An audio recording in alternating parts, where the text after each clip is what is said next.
Hi అండి, నమస్తే. Welcome to visa kitchen. ఈరోజు మన విసా కిచెన్లో అప్పటికప్పుడు చేసుకునే సింపుల్ అండ్ టేస్టీ అయిన లంచ్ బాక్స్ రెసిపీ ఆలూ బిర్యానీని ఏ విధంగా చేయాలి అనేది చూపించబోతున్నాను. జనరల్గా ఇంట్లో మనకి కూరగాయలు ఏమీ లేనప్పుడైనా సరే ఒక్క ఆలు ఉంటే సరిపోతుంది. చాలా టేస్టీగా ఈ ఆలూ బిర్యానీని ప్రిపేర్ చేసుకోవచ్చు. ఈ బిర్యానీని ప్రిపేర్ చేసుకోవడానికి ముందుగా కావాల్సిన పదార్థాలు ఏంటో చూద్దాం. దానికోసం రెండు కొంచెం పెద్ద సైజులో ఉండే ఆలూని తీసుకుని దానిపైన ఉండే చెక్కును తీసేసి ఈ విధంగా పీల్ చేసుకుని పెట్టుకోవాలి. అలాగే మంచి టేస్ట్ కోసం 15 నుంచి 20 వరకు కాజు, 2 మీడియం సైజులో ఉండే ఉల్లిపాయలు, స్పైసీనెస్కి తగినట్లుగా 6-7 పచ్చిమిర్చి, హోల్ గరం మసాలా దినుసులను కూడా తీసుకోవాలి.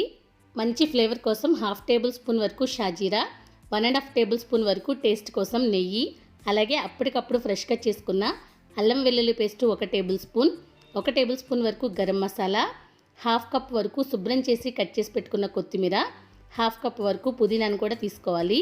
ఇప్పుడు ఒక మిక్సింగ్ బౌల్ తీసుకుని అందులోకి 3 కప్పుల వరకు బాస్మతి రైస్ని యాడ్ చేసుకోవాలి. మీ దగ్గర బాస్మతి రైస్ కనుక అవైలబుల్గా లేకపోతే మనం రెగ్యులర్గా యూజ్ చేసుకునే రైస్ని కూడా వాడుకోవచ్చు. ఇలా బాస్మతి రైస్ని వేసుకుని 1-2 సార్లు రైస్ని కడుక్కున్న తర్వాత ఇందులోకి 3 కప్పుల బాస్మతి రైస్కు గాను 4.5 కప్పుల వరకు వాటర్ని యాడ్ చేసుకుని మినిమం అరగంట నుంచి గంట పాటు రైస్ని నానబెట్టుకోవాలి. మీరు రెగ్యులర్ రైస్ కనుక యూస్ చేస్తున్నట్టయితే 1 గ్లాస్ బియ్యానికి 2 గ్లాసుల వరకు వాటర్ని యాడ్ చేసుకుని నానబెట్టుకోవాలి.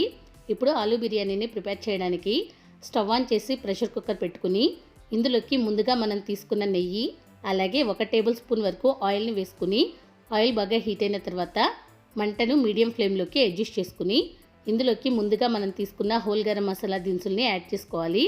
అలాగే షాజీరాను కూడా వేసుకుని కలుపుకుంటూ మసాలాలు అనేది లైట్గా మంచి స్మెల్ వచ్చేంత వరకు ఫ్రై చేసుకున్న తర్వాత ఇందులోకి ముందుగా తీసుకున్న జీడిపప్పును కూడా వేసుకుని జీడిపప్పు కూడా లైట్గా కలర్ చేంజ్ అయ్యేంత వరకు ఫ్రై చేసుకోవాలి.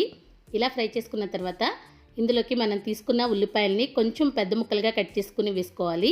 అలాగే పచ్చిమిర్చిని కూడా చీలికలుగా చేసుకుని ఇందులోకి యాడ్ చేసుకుని ఒకసారి కలుపుకుంటూ మినిమం 3 నుంచి 4 నిమిషాల పాటు ఉల్లిపాయ ముక్కలు అనేది లైట్గా సాఫ్ట్ అయ్యేంత వరకు మగ్గించుకోవాలి. ఇలా ఉల్లిపాయ ముక్కలు అనేది 3-4 నిమిషాల పాటు ఫ్రై అయిన తర్వాత ఇందులోకి ముందుగా మనం తీసుకున్న ఆలూని కొంచెం పెద్ద ముక్కలుగా కట్ చేసుకుని ఇందులోకి వేసుకుని కలుపుకుంటూ 2-3 నిమిషాల పాటు బాగా ఫ్రై చేసుకోవాలి. ఇలా ఫ్రై చేసుకున్న తర్వాత ఇందులోకి ముందుగా తీసుకున్న అల్లం వెల్లుల్లి పేస్టు, అలాగే పుదీనా కొత్తిమీరను కూడా యాడ్ చేసుకోవాలి. మనం ఎప్పుడైనా ఇలాంటి బిర్యానీలు చేసుకునేటప్పుడు అల్లం వెల్లుల్లి పేస్ట్ అనేది అప్పటికప్పుడు ఫ్రెష్గా చేసుకుని యాడ్ చేసుకుంటే టేస్ట్ అనేది చాలా బాగుంటుంది. ఇప్పుడు ఒకసారి అంతా బాగా మిక్స్ చేసుకుని బాగా మగ్గిన తర్వాత ఇందులోకి గరం మసాలాను కూడా యాడ్ చేసుకుని ఒకసారి బాగా కలుపుకోవాలి.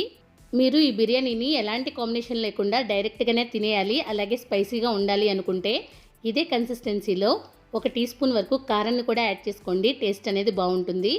ఇలా వేసుకుని 1 నిమిషం పాటు ఫ్రై చేసుకున్న తర్వాత ఇందులోకి ముందుగా నానబెట్టుకున్న బాస్మతి రైస్ను కూడా వేసుకుని పలుకు అనేది విరిగిపోకుండా నెమ్మదిగా ఒకసారి బాగా కలుపుకున్న తర్వాత 2 నిమిషాల పాటు ఫ్లేవర్స్ అంతా రైస్కి పట్టించుకునేలాగా ఫ్రై చేసుకోవాలి.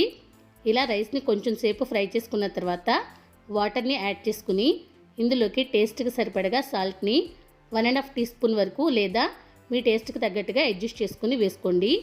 ఇలా వేసుకుని మళ్ళీ ఒకసారి రైస్ని నెమ్మదిగా మిక్స్ చేసుకున్న తర్వాత ప్రెషర్ కుక్కర్ మీద మూత పెట్టుకుని మంటను హై ఫ్లేమ్లోకి అడ్జస్ట్ చేసుకుని 2 విజిల్స్ రానివ్వాలి. ఇలా 2 విజిల్స్ వచ్చిన తర్వాత స్టవ్ ఆఫ్ చేసుకుని ప్రెషర్ అంతా పోయేంత వరకు కంప్లీట్గా 15 నిమిషాల పాటు అలా వదిలేయాలి. 15 నిమిషాల తర్వాత ఒక్కసారి మూత తీసుకుని చూస్తే మనకి బిర్యానీ అనేది పర్ఫెక్ట్గా ఉడికిపోయింది కదా. ఇప్పుడు వెంటనే మిక్స్ చేయకుండా 1 నిమిషం పాటు అలా వదిలేసిన తర్వాత మాత్రమే మిక్స్ చేసుకుని వేడివేడిగా ఈ బిర్యానీని ఏదైనా రైతాతో కానీ లేదంటే సేర్వాతో కానీ వడ్డించుకోండి. చాలా టేస్టీగా ఉంటుంది. డైరెక్ట్గా తినేసినా కూడా చాలా బాగుంటుంది. చూస్తున్నారు కదా, ఈసారి మీరు కూడా ఈ విధంగా ఆలూ బిర్యానీని సింపుల్గా టేస్టీగా ఇంట్లోనే ప్రిపేర్ చేసి మీకు ఎలా వచ్చింది అనేది మీ వాల్యుబుల్ ఫీడ్బ్యాక్ని నాకు కామెంట్ రూపంలో షేర్ చేయండి. ఈ వీడియో కానీ మీకు నచ్చినట్లయితే ఒక లైక్ చేయండి. మీ ఫ్రెండ్స్ అండ్ రిలేటివ్స్తో షేర్ చేసుకోండి. తప్పకుండా నా ఛానల్ని సబ్స్క్రైబ్ చేసుకుని పక్కనే ఉన్న బెల్ ఐకాన్ని ప్రెస్ చేసి ఆల్ అనే ఆప్షన్ని కూడా క్లిక్ చేసుకుంటే నేను ఎలాంటి వీడియోస్ పోస్ట్ చేసినా వాటి నోటిఫికేషన్స్ అనేది మీకు మిస్ అవ్వకుండా వస్తాయి.